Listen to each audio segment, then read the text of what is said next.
कामदा एकादशी व्रत कथा। नमस्कार भाइयों बहनों, जय मां गायत्री। आप सभी का मेरे YouTube चैनल शुभकर माही अष्टो में स्वागत है। आज के इस वीडियो में सुनेंगे एकादशी व्रत की कथा।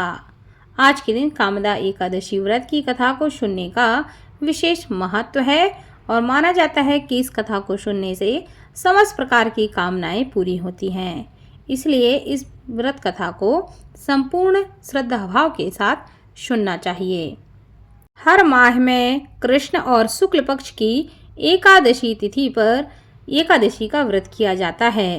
वैदिक पंचांग के अनुसार चैत्र माह के शुक्ल पक्ष की एकादशी तिथि को ही कामदा एकादशी कहा जाता है। सनातन शास्त्रों में इस व्रत को अधिक महत्वपूर्ण बताया गया है। कामदा एकादशी पर कथा का पाठ न करने से साधक को शुभ फल की प्राप्ति नहीं होती है। इसलिए इस दिन कथा का श्रवण श्रद्धा भाव के साथ करना चाहिए। पौराणिक कथा के अनुसार धर्मराज युधिष्ठिर कहने लगे कि हे भगवान, मैं आपको कोटि कोटि नमस्कार करता हूँ। अब आप कृपा करके चैत्र शुक्ल एकादशी का महात्म्य कहिए।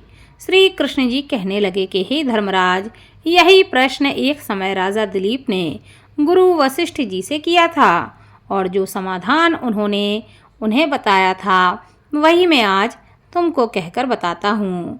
प्राचीन काल में भोगीपुर नामक एक नगर था। वहाँ पर अनेक ऐश्वर्य से युक्त पुंडरीक नाम का एक राजा राज्य करता था। भोगीपुर नगर में अनेक अप्सरा, किन्नर तथा गंधर्व वास करते थे। उनमें से एक जगह ललिता और ललित नाम के दो स्त्री पुरुष अत्यंत वैभवशाली घर में निवास करते थे। उन दोनों में अत्यंत स्नेह था, यहाँ तक कि अलग अलग हो जाने पर दोनों व्याकुल हो जाते थे। एक समय पुंडरीक की सभा में अन्य गंधर्वों के सहित ललित भी गान कर रहा था। गाते गाते उसको अपनी प्रिय ललिता का ध्यान आ गया और उसका स्वर भंग होने के कारण गाने का स्वरूप बिगड़ गया। ललित के मन के भाव जानकर कारकोट नामक नाग ने पदभंग होने का कारण राजा से कह दिया। तब पुंडरीक ने क्रोधपूर्वक कहा कि तू मेरे सामने गाता हुआ अपनी स्त्री का स्मरण कर रहा है, अतः तू कच्चा मांस और मनुष्यों को खाने वाला राक्षस बनकर अपने किए कर्म का फल भोग। पुंडरीक के श्राप से ललित उसी क्षण महाकाय विशाल राक्षस बन गया। उसका मुख अत्यंत भयंकर, नेत्र सूर्य चंद्रमा की तरह प्रदीप्त तथा मुख से अग्नि निकलने लगी। उसकी नाक पर्वत की कंदरा के समान विशाल हो गई और गर्दन पर्वत के समान लगने लगी। सिर के बाल पर्वतों पर खड़े वृक्षों के समान लगने लगे तथा भुजाएं अत्यंत लंबी हो गईं। कुल मिलाकर उसका शरीर 8 योजन के विस्तार में हो गया। इस प्रकार राक्षस होकर वह अनेक प्रकार के दुख भोगने लगा। जब उसकी प्रियतमा ललिता को यह वृतांत मालूम हुआ तो उसे अत्यंत खेद हुआ और वह अपने पति के उद्धार का यत्न सोचने लगी। वह राक्षस अनेक प्रकार के घोर दुख सहता हुआ घने वनों में रहने लगा। उसकी स्त्री उसके पीछे पीछे जाती और विलाप करती रहती। एक बार ललिता अपने पति के पीछे पीछे घूमती विंध्याचल पर्वत पर पहुंच गई, जहां पर श्रृंगी ऋषि का आश्रम था। ललिता शीघ्र ही श्रृंगी ऋषि के आश्रम में गई और वहां जाकर ऋषिवर से विनती भाव से प्रार्थना करने लगी।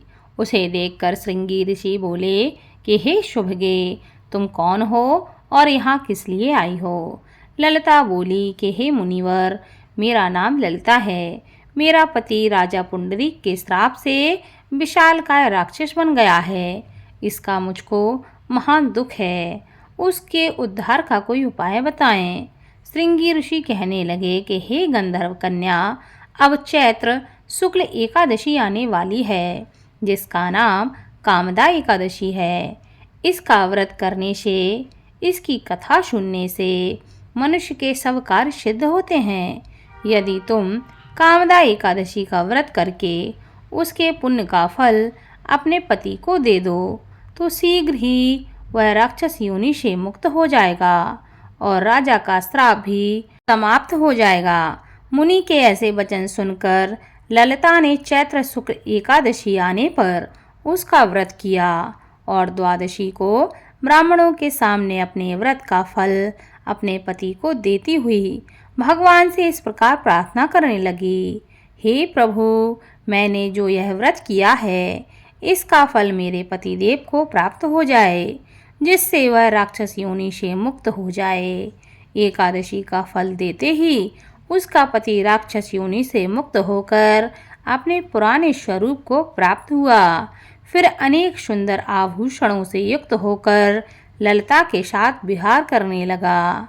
उसके पश्चात वे दोनों विमान में बैठकर स्वर्गलोक को चले गए।